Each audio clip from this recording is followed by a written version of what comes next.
Not Pisces. So remember that. Hi, Virgo. Hi, not Pisces. What does not Pisces mean to you, Virgo? Does not Pisces mean something to you?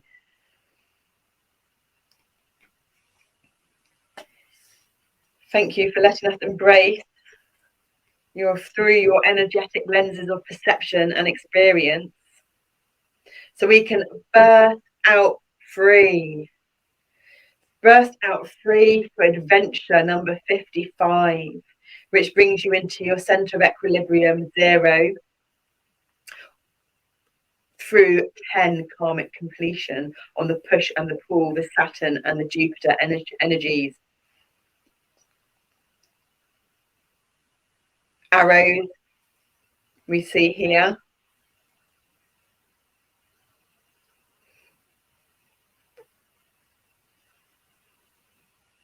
So that's going to bring us back to the pinpointed, focused attention, the Knight of Swords energy. Have things been moving fast for you recently? Or have things not been moving fast enough for you recently? Maybe things are about to speed up for you.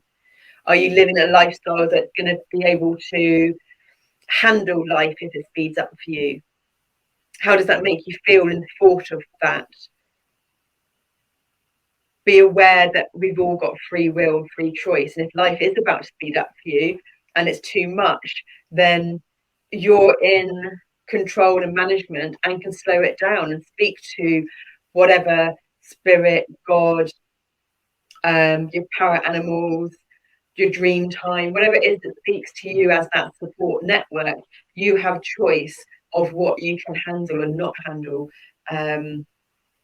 If things are getting too fast, then you can slow it down. If things are too slow, then you can slow and speed it up.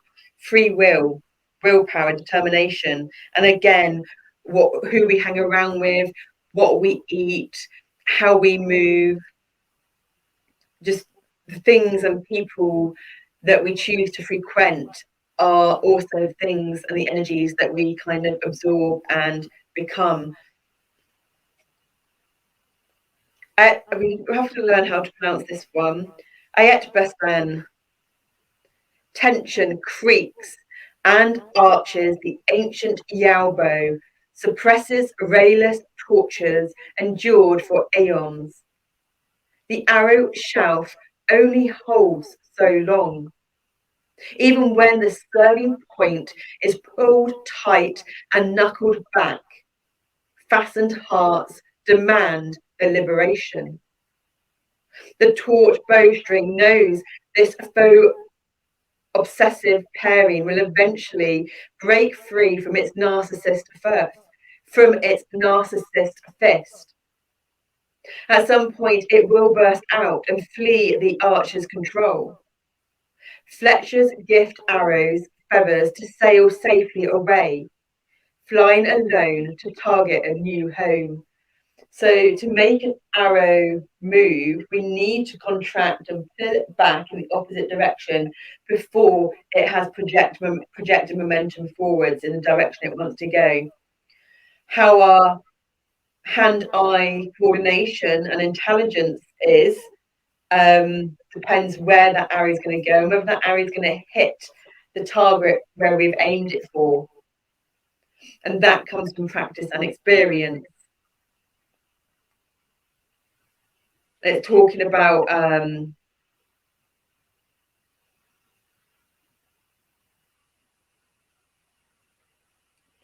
free will and choice again. How we always have free will and choice, even though we sometimes don't. And when we don't feel like we have free will and choice, it's from a habitual patterning or conditioning. And it does frustrate us a lot when people say it's your choice, because yes, it is our choice, but sometimes we're not able to make that choice consciously because there is subconscious stuff going on. And some of the people that do say it's your choice and aren't so integral with their wording are people that don't have the deeper layers of childhood stuff that have really made it harder to do a lot of things, or maybe you have some kind of physical or mental health issues that you feel limited by as well. And for that one, we'd just say look up Bruce Lipton and epigenetics and about not being a victim to your genetic makeup. Dr. Joe Dispenza, start looking into things that don't take your conventional. Still listen to doctors. This is a disclaimer. We're just saying that to broaden your horizons and to look at more things, because if we believe something in a certain way, then that's how it's going to be. If we believe we can't, we can't. If you believe you can, you can. So what do you choose to believe? Because we have the empowerment comes from our choice, our free will and our choice.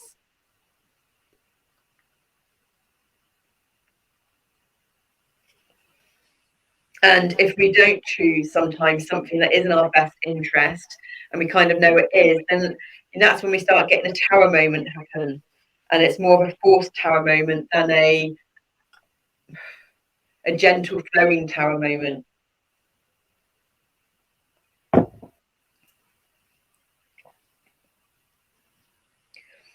Thank you. Not Pisces. Thank you. So not Pisces coming into me. Instead of pulling the bow back before getting the momentum of the arrow. So you're not Pisces, you're Virgo. But just like we can go to our blind spot, which is the sign before, which is Leo, so you can learn lessons about yourself, that your blind spot self from Leo. You can gain focus from Libra about where you're heading and where you're going, because we all got all the energies in the chart and we read it as like a whole and break it down into parts. But your opposite is what can do that push-pull dynamics. So something about Pisces could be really helpful. And not necessarily like, where's Pisces in your chart? What house number? Are there any planets in it? But Pisces also relates to the 12th house in your chart. What's going on in the 12th house of your chart? How does this depend to where you live? So you don't need to know your time of birth. You don't need to refer to your natal chart. You can. They all just give different bits of information, but you just need to know where you live now and where's your house 12 now of where you're living. You can search onto something online that do the free natal charts. We tend to use astroseek.com. So house 12, Neptune, the modern ruler of Pisces, which is in retrograde at the moment, which is about revisiting hindsight, self-reflection. And the traditional ruler is Jupiter, which is the ruler of Sagittarius as well. So tap into your body, your heart, your breath, and see which one of them is speaking to you, because depending which avenues you take and what you look at, there may be diamonds in the rough that you see glimmering in the light and you get shining. Thank you, Virgo, for allowing us to perceive and experience through your lenses, energetic lenses of perception.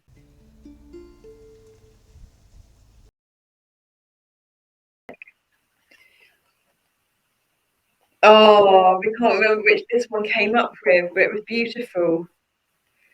We can remember this, we can. It was gently tiptoeing across. Aries. I think it was the very first video that we put up, which was on Shintos. So it would have been last week's Aries. So this is the card that we ended on last week's for Aries energetics. And this is the card that we're ending on today for the closing of Ophiuchus. So if you're 30, oh, look at that. And we just said we didn't have 3.3, the 33. So this was the opening of Ophiuchus, and this was the closing of Ophiuchus. That's 30. This is 21, which adds up to 3. 34, which is the card we just brought up at the moment and before, because it's 3.3 months, 3.3 years, 3 years and 4 months.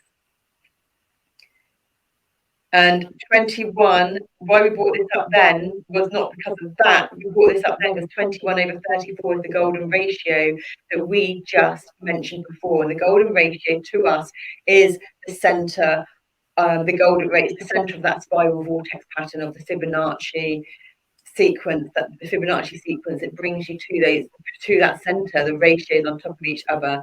So we always see 21 and 34 as the golden ratio. Now I'm not sure